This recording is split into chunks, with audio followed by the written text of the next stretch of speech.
The following episode may contain inappropriate material. Listener discretion is advised.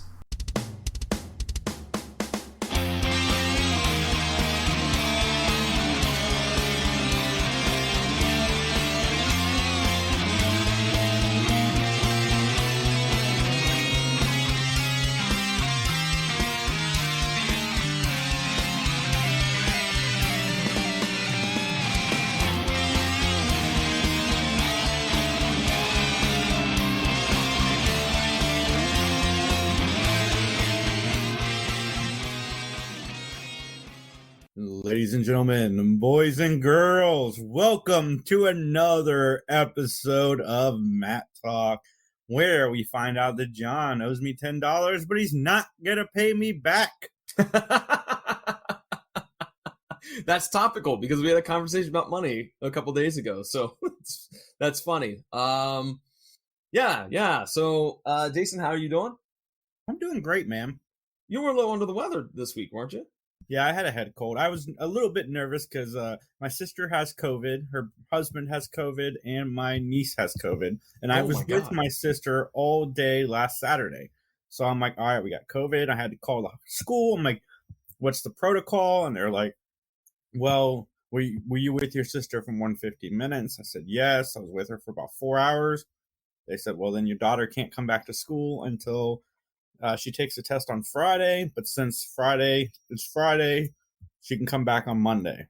So I've been quarantining with my daughter.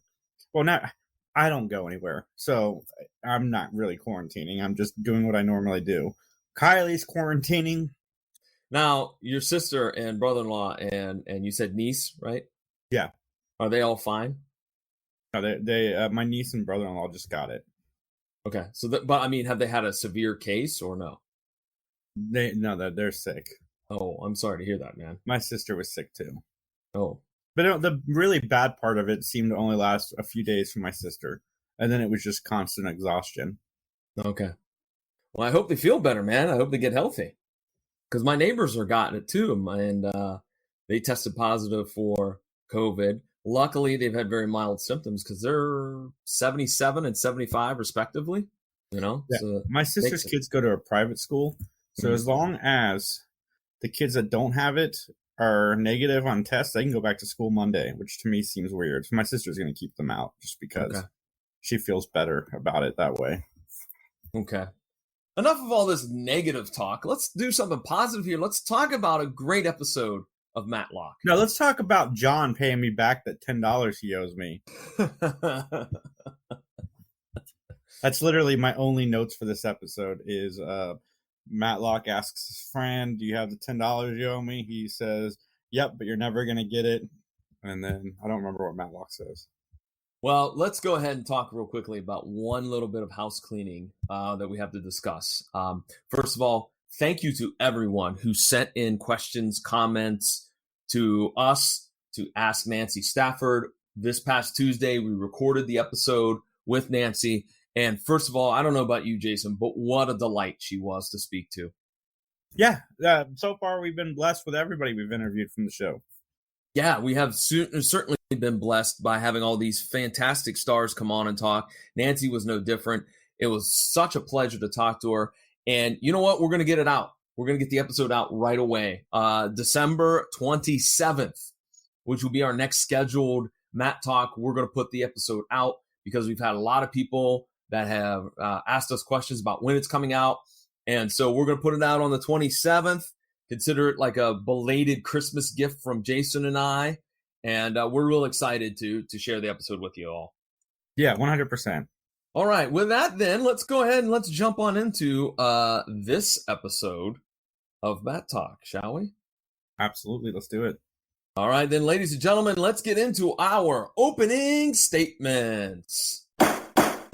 All right, the title of this particular episode is called The Reunion, and it originally aired January 12th, 1988. There are a couple of noteworthy guest stars. The one I'm going to start off with is actually a late addition. I just added him a few moments ago because while I was waiting on you, Jason, I'm like, it's bothering me that the guy that played Ross Bailey, he looked very, very familiar. So I looked him up. The actor's name is Richard Rote. He spent a lot of time as Henry Moore on the soap opera Days of Our Lives. He was also on the show Generations and spent many episodes on that show too as the character of Leonard Cooper. And interestingly enough, he also was in the original Westworld. Nice.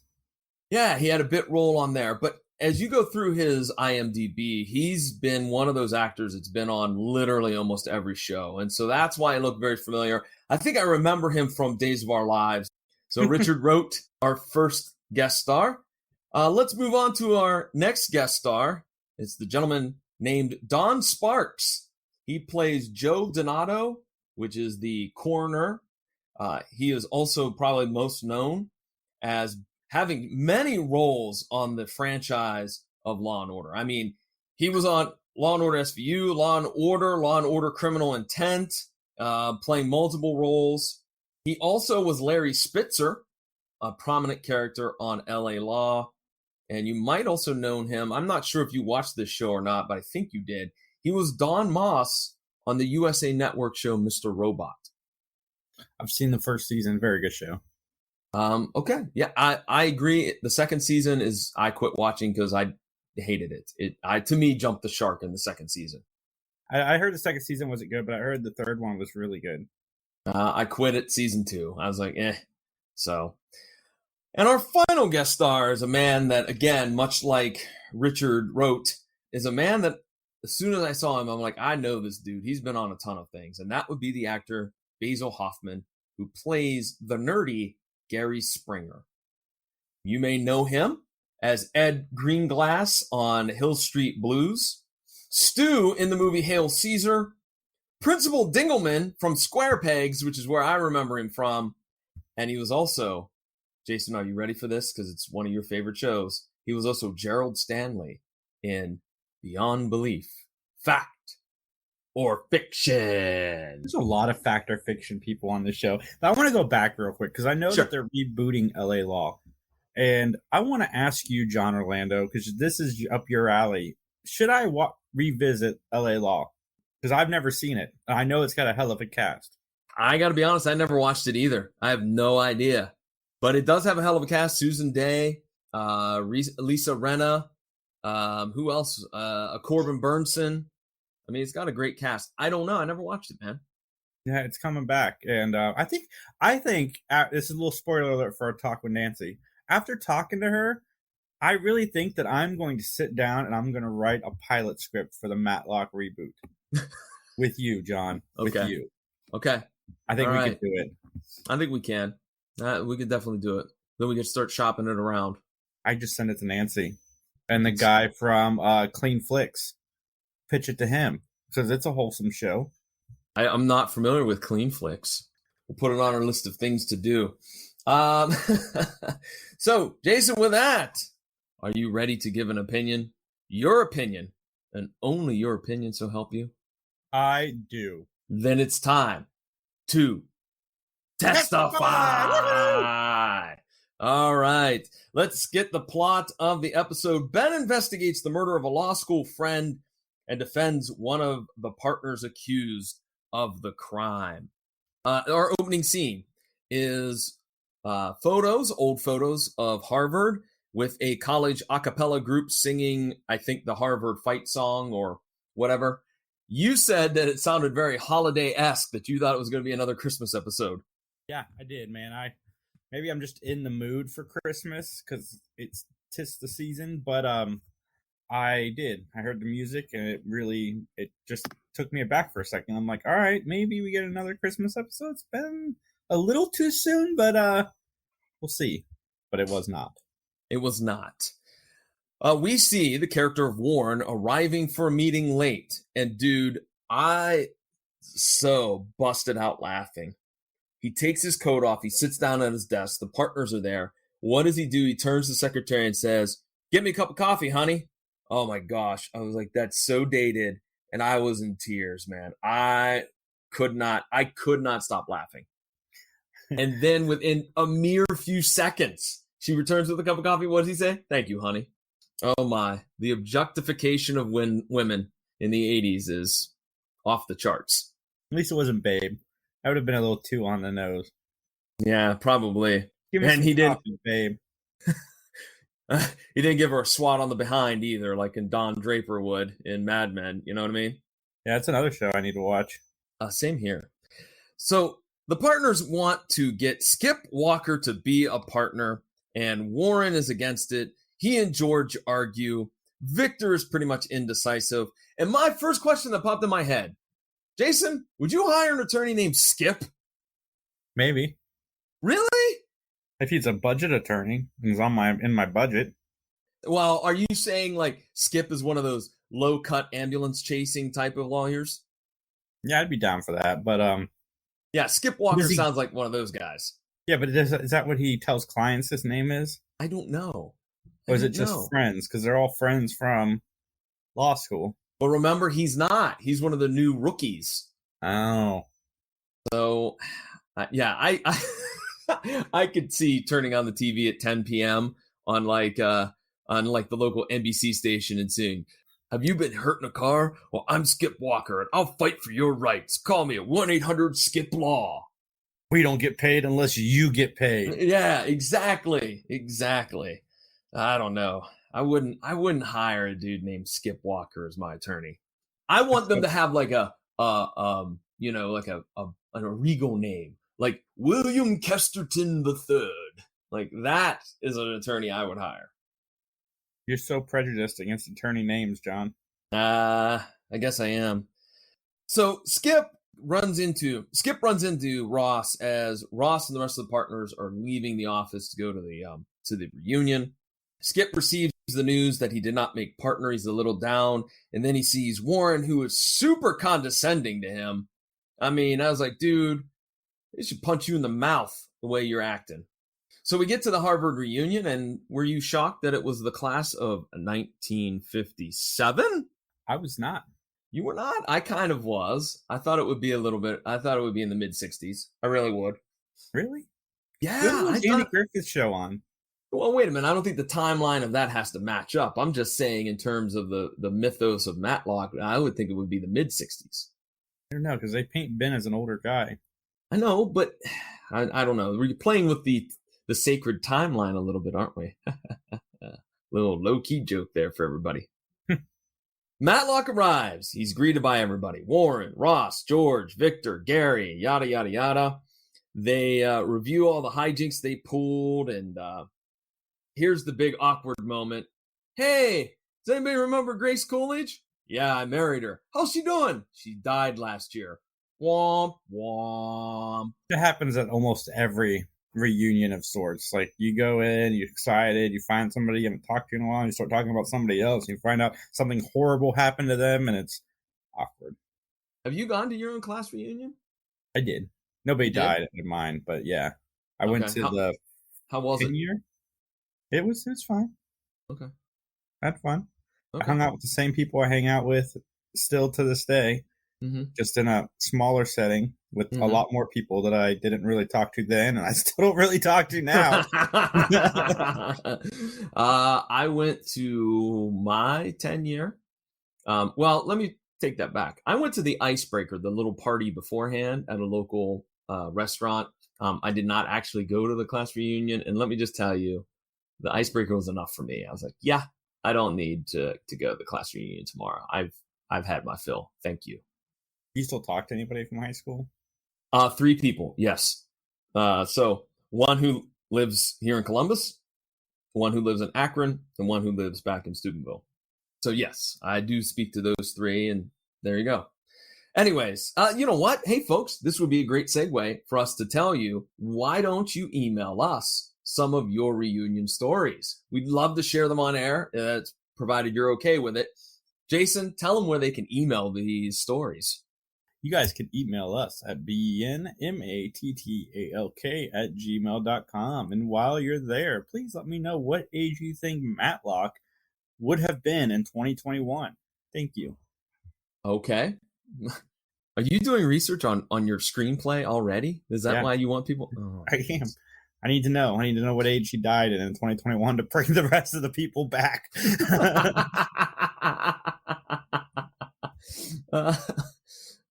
Or you can find us online, Twitter at Mattalk_podcast and on Facebook at Mattalk Podcast.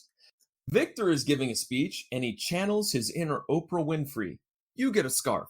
You get a scarf. You get a scarf. Everybody gets a scarf. I wanted a scarf. They call them mufflers because they're fancy. Yeah, I don't know. I don't get that. What do you mean you don't get that? I think of a greasy muffler when I hear the word muffler, not a fancy scarf. Yes, but that's what the fancy people call them. Mufflers. Gary wants to take pictures. He's a pain in the butt, apparently, from what everybody says. And he does indeed take all these pictures. And it's kind of hinted at that he's an IRS attorney. That's why he could be a pain in the butt and still be successful at his job. But it's time to get to the murder, man. We see Warren's house. There's a knock at the door. He lets the killer in. Hey, would you like a drink? As he turns around, pow! Right in the chest. This scene is the significance of the problem of watching too much TV. Because having been somebody who watches a lot of television, you know exactly what is happening in this sequence. You know that they're not going to pull up and show you who the person that walked in the house is. And you know that he's going to end up shooting the other guy. But you know what? I really liked this point of view, this shot. You know, you were looking as if you were the killer as you were walking into the house. I like that. That was something different because I don't know that we've seen that too much on Matlock. No. Not, I'm just saying I've seen on other things. I said that's one of the things that happens when you watch a lot of TV. You bring that back in when Matlock could very well have been the first place that this happened. Oh, you mean the point of view of the killer? Yeah. No, I don't know. I'm sure that's recycled from. That's got to happen in some TV show prior to this episode, I would think. Yeah, no, I liked it too. It was good. So George arrives and at Warren's house, and the guard lets him in, and then he goes, knocks on the door, nobody answers, so he leaves in a hurry. And the security guard gets a phone call from Warren stating that George shot him. Now, right off the bat, I was like, I don't think that he is going to be able to make that phone call, Warren, because of the way in which they showed that he got shot in the chest. I'm not sure what caliber the gun was, but it looked like a larger gun. I was from the get-go saying that doesn't add up to me. No. And we get a scene where Ben is in his hotel, and man, oh man, there's a party going on next door to him in the room. And I'm not sure that this scene was technically necessary, but it was kind of it did give you a chuckle. So he calls the front desk, he complains, then he gets a call that George is in jail, and then we cut to a scene where Ben meets with George. And George says that his gun must have been stolen because it was found at the crime scene. George tells Ben that he kept him out of the law review. I had to look that up because I did not know what a law review is. And I'm sure, Jason, did you know what it was, or did you look it up? Or no, I did not. Well, apparently a law review is a scholarly journal. And so if you would happen to be in the Harvard Law Review, that's like a big feather in your cap, you know, that you had an article published there about some type of law issue.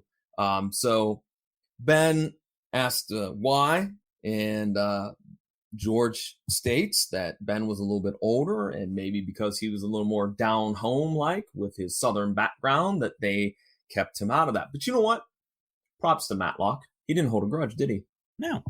Nope. He's still going to defend George to the best of his ability. I threw this out there, and it happened multiple times through the episode. I wonder where they did the filming, because the exterior shots were really cool of the city. I'm pretty certain with, I'd say 90% accuracy that was not Boston from my times being up in Boston. I don't know what city it was, but I really don't believe that was Boston. Probably LA. I don't think they'd move to do it on location. Yeah, I agree. But, you know, shooting exteriors, you can send two guys out to go do that. You can fly them pretty much anywhere and get that. I mean, that wouldn't be too costly, I would think. But, well, in an interview with Ross, Ben discovers that Ross and Warren, they fancied Grace Coolidge. And it was that Ross went to war, and Warren ended up swooping in and dating Grace and then getting married. And then it was discovered that Warren and Grace, they were kind of heavy drinkers. Ross asked Warren to leave the firm because his skills were not up to snuff. And of course, the love triangle and the drinking and everything, but he refused to.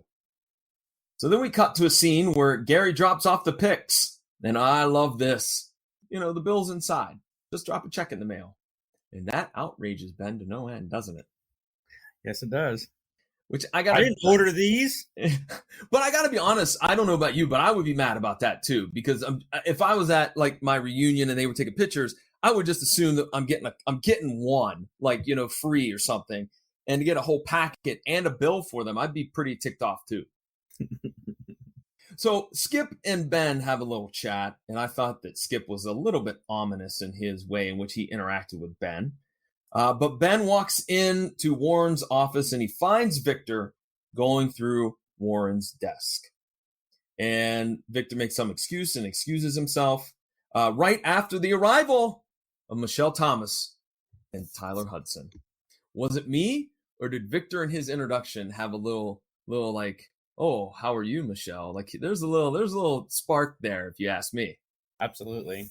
But it doesn't go anywhere, which so it must have just been, just that's the take. We're going to go with that one. Tyler was very upset that he had to go outside. Well, yeah, man, they're in Boston. It's cold up in Boston. It's not 78 degrees like he said in Atlanta. Ben goes to Warren and he meets the coroner. His name is Joe. And Ben kind of does some investigating. He's interested in the phone, all right, and whatnot. And at the same time, Michelle starts interviewing Amy Dutton, which is George's wife. Now, I was a little bit perplexed by this. So George has a gun collection. Mm-hmm. Fine. Not a problem. People collect all kinds of different things, right? I have a relative that collects handguns too, and rifles and all that. That's not a problem. My problem is that he has a key for the security of the guns. The key is kept in the exact same room, which I think is a terrible security risk. And apparently, according to Amy, everybody knows that the key is stashed in that particular room. So why the hell are you locking up the guns in the first place then? Why bother? I don't know. I mean, I just feel like that's not being a responsible gun owner, is to be, oh, I got all of them. Oh, hey, by the way, anybody wants to borrow one or look at them or whatnot, the key's right there in the drawer. What? Michelle notices that there's like water rings on one of the coffee tables, like where you've left a glass and there's two of them there. And so that kind of indicates that maybe somebody's hanging out. Amy claims that she was at a lecture. That is her alibi. And then we go to a scene where the crew is talking about everyone's alibi. And I got a chuckle out of this, that Michelle and Tyler, vous parlez le français? Si. No, that's Spanish. You speak French, right? Un peu. Let's see. Listeners are like, shut up, you two. What are you doing? I did find it funny, though, because clearly the interaction between those two and then the cut to Ben where he's like absolutely confused at what they're saying. And it all stems, by the way, from the fact that one of the alibis was, I believe, Skip was at a French movie watching it and couldn't have been the murderer. So Tyler follows Amy to a rendezvous in a hotel. See what I did there? Another French word. Nice. I thought, though, this was kind of silly. There's a scene of Tyler like running down the ramp going into the parking garage. Like, wouldn't that be noticeable? Yes. Like, yeah. Why didn't he just pull the car down in there and park like he's going to that hotel too? Because at this point, they don't know who he is, right? Even if they saw him, they wouldn't know that he's with Matlock if he's parking the car, right? But a man just randomly running into the garage, that's got a red flag to it, I would think. By the way, I don't want to. This is a little personal story. The car that Tyler was driving, I used to have one of those Oldsmobiles. Of course you did. It was a solid car, man. It was a solid car. Did you buy it because Kenny Holiday had it? I bought it because it was the car that I could afford, and I needed a car at that moment. So yeah, that's why I bought the Oldsmobile, man. It wasn't because it was fancy. It wasn't because it was flashy. It was because it was affordable. How long did you own that car? 10 years? I don't see you coming off of cars easily. 2004 to 2010, 6 years. I had it for 6 years. All right, Ben interviews Amy, and Ben calls her out on the affair with Victor. And Amy says, well, she was with Victor during the murder, which there's actually going to be a little twist to that. And I kind of thought that was a little bit confusing, but we'll get to it in a minute. And we have a courtroom scene, Jason, our very first one. The security guard is on the stand. And boy, oh boy, you know what? He must be a fan of Judas Priest. Why do you say that? Because he uses the phrase, hell-bent for leather. Wheels, a glint of steel and a flash of light, screams from a streak of fire as he strikes. Hell-bent for leather. Hell-bent for leather. Yeah. Little Judas Priest for you. I didn't know this song or I would have joined you. Oh, man. I will admit, when I was a kid, I really dug Judas Priest. So let's talk about that. Ben brings up a lot of holes in the security of this very swanky neighborhood. He mentions that there's been a few break-ins.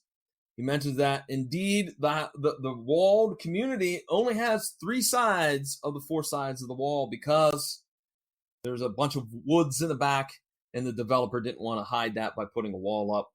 And Warren's house backs right up to the woods. And then the guard was watching the football game, so there's that. He wasn't paying 100% attention. And I loved how Ben got him to admit about his hearing problem. Turn around, talking, he doesn't know what he says. And I thought that was pretty ingenious. Is it a hearing problem, like in the sense that he can't hear at all and he uses the lip reading to really know what's happening? I think that's what they inferred, yes. Ben examines Joe, the coroner, on the stand. And just exactly what I said. There was no blood found anywhere other than that one spot on the carpet. There was no blood by the phone or any of the phones for that matter. And so he testifies to that, the fact that there was none. Ben ends up going through Warren's desk once again, and he and Michelle find what, Jason? It finds a secret compartment in the desk. Yeah, with some erotic photos. With some photos, that's right. In a package that is called the Atkinson Trust. So Ben confronts Victor. Victor admits to the blackmail scheme, but he has no alibi. So we cut to a scene where Ben is talking to Amy, who is in a leather skirt. leather skirt. Anyways, we're going to get so many emails. Stop singing, guys. You're terrible at it. So I was confused by this. So you tell me what you think, Jason. Ben shows the pictures to Amy, and I understood it to be that, like, Victor was with another woman? Is that what you took? Yeah. So, therefore, Amy was with not him because he was with her. Yeah, and then she claimed she was at the vacation house on the Cape. I don't know. It was a little bit awkward the way that they described that. I think they could have cleaned that up a little bit and been a little more straightforward on it. So we go back to the office.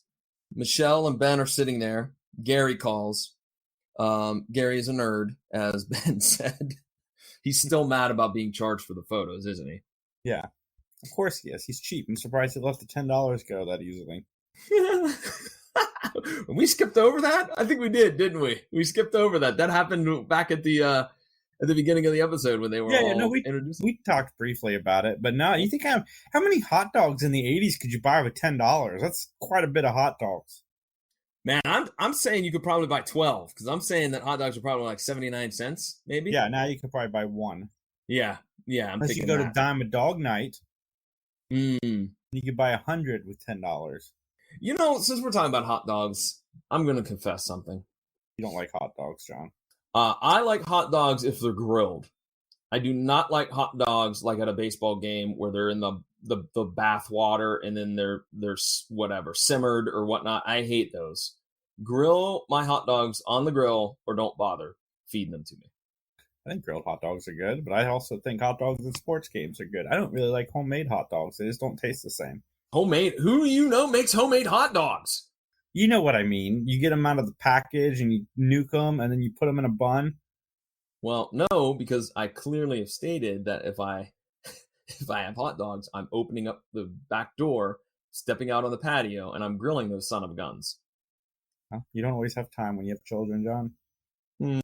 True. Very true. Hot dogs are easy. I'm sure they are.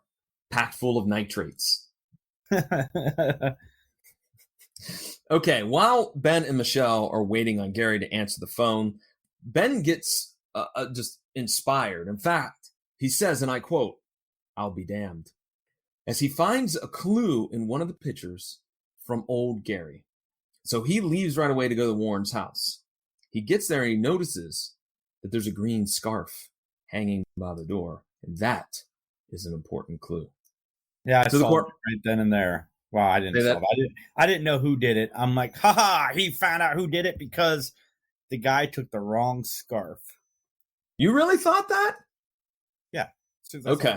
Yeah, 100% when he pointed. Because I'm going to reveal here when we're done who I actually thought the killer was for about 75% of the episode. But I didn't know who the killer was. All I knew is that the killer took the wrong scarf. Okay. So we go to the courtroom. Ross is on the stand. Ross kept Warren on staff because of blackmail. As it was determined that the Atkins Trust was being embezzled by Ross, Warren knew that, and that's how he stayed in his job. Even though he was incompetent, even though he's having all these issues personally, that's why he stayed. It is theorized by Ben that Ross parked his car blocks away from Warren's house, then walked through the woods, knocked on the door. He entered, he shot him, and then waited for George to come, knock on the door, throw the gun somewhere where it would be found, and then sneaks back in the house to make the phone call. Again, the phone call is another issue that I have, because I don't care how bad your hearing is. I think you would notice if it's a different voice than you've heard for all the time that you have been the security guard. So I thought that was a little flimsy. What do you say? Yeah, no, I agree. Ross's alibi, hey man, I was out running. But because he runs marathons, we did overlook that. He mentions how he runs every single year in the marathon. And Ross claims that after the reunion, he went straight home. He went for a run, then he stopped by the coffee shop, which is his alibi. But as you determined, Ben points out that Ross can't tell which scarf is which because he's what? Colorblind. Colorblind indeed. So the scarves cannot be adequately distinguished. And as you pointed out, there was a switch of the scarves in the rush of getting out of the house before the police came. And so Gary's pick helped to prove his guilt because Ben shows him the picture. This is the scarf that you received at the reunion. So how did it end up in Warren's house? George is found to be not guilty. And as things wrap up, Tyler is still upset at the weather. In fact, quote, it's 27 degrees out there. And that concludes the episode. Now, may I share who I thought was the killer? Sure. I thought it was Gary.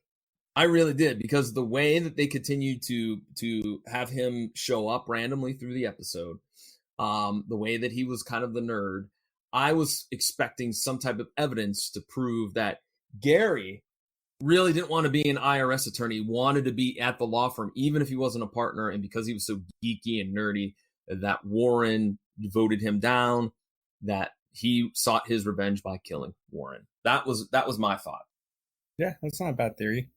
So, Jason, do you have any other notes for the episode? I don't. No. Pretty straightforward show. All right. Well, then let's get on into our closing statements. This is the part of the podcast where we rate this episode, and we rate it based on a gavel system. 5 gavels for an absolutely awesome episode, 1 gavel for a completely lousy episode. Not only will we give this rating, but we shall also justify it. Jason, would you like to go first? Yeah, I thought this was a middle-of-the-road episode. Nothing really stands out as being super funny. I mean, there's a few bits with Tyler, but the episode was fine. It was a little slow for me personally, but yeah, so a 3 out of 5 for me. I agree with you. I'm a 3 out of 5 as well. I did like that we had a pretty decent motive for murder. You know, the idea of the embezzlement and the infidelity and whatnot. I think that goes along with, I like the drama of the plot. I enjoyed the POV camera angle that they used for the killing. The things I didn't like the voice recognition point there that I just talked about. I think the security guard, I don't care how hard of hearing you are, I think that you would not recognize that. I also kind of thought the colorblind plot point was kind of also kind of dumb, especially when it leads to a non-guilty verdict. I was like, I don't know. I didn't dig that. But yeah, overall, it was middle of the road. It wasn't super awesome. It wasn't super bad. It was middle of the road. I agree. Mm-hmm. All right. With that being said, Jason, let's just recap one more time for the folks. December 27th, we will be airing the interview that we had with Nancy Stafford earlier this week. We're very excited for it, so you got to keep your eyes and ears out on the 27th of December for that to drop. I think we should probably go ahead and say happy holidays, because we will not talk to you fine folks until after Christmas and whatnot. So I hope everybody, I hope everybody has a safe and happy holidays. Jason? I hope everybody has a great Christmas. Hope you had a happy Hanukkah if you celebrate that. Kwanzaa, whatever you guys are into, we hope that you have a great one. I'm not going to say Happy New Year yet because we still haven't recorded the intros to the other show. So I will make sure I do so when we do that. So let's go ahead. Let's talk, man. Let's talk about some podcasting projects. So, Jason, 3 Geeks Podcast, what's going on with that? Everything. We are a machine. Everything. Yesterday we did our final live episode of the year. I unfortunately am not on it, but Dan and Justin did a fantastic job. So everybody, again, it has cussing. So if that's not your thing, no offense taken by me. But check out our conversation series me and Justin do. That is pretty family friendly unless the guest decides to cross that line. But yeah, at 3 Geeks Podcast, 3geeks.ninja, and everything 3 Geeks Podcast. All right, the PVD Cast is my own personal podcasting project. It is available at pvdcast.com or through all those major podcasting platforms. As of this recording, the guest for episode number 312 is, and he has a crazy nickname, but he's the nicest guy in the world, I swear. Meat Hook Jim. He is a haunt actor, a horror fan, pro wrestling personality. He's a good dude. He's a good dude. So we talk about all those things, including he even has 2 podcasts. So we talk about all the things related to him. So check out Meat Hook Jim over on PVD Cast episode 312.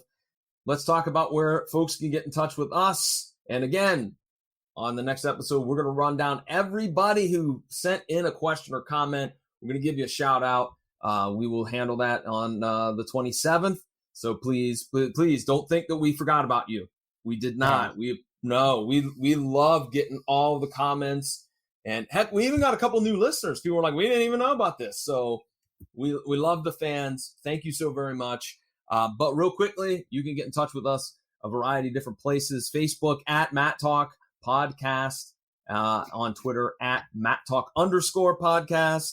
And Jason, where can they email us if they choose to do so? Email us at benmattalk@gmail.com. There you go, ladies and gentlemen. So with that, Jason, let's get on out of here. And we will chat at all of you later. You know what? You stop stealing my catchphrase. I didn't mean to actually do that. All right. And as they say in court, nothing further. Goodbye.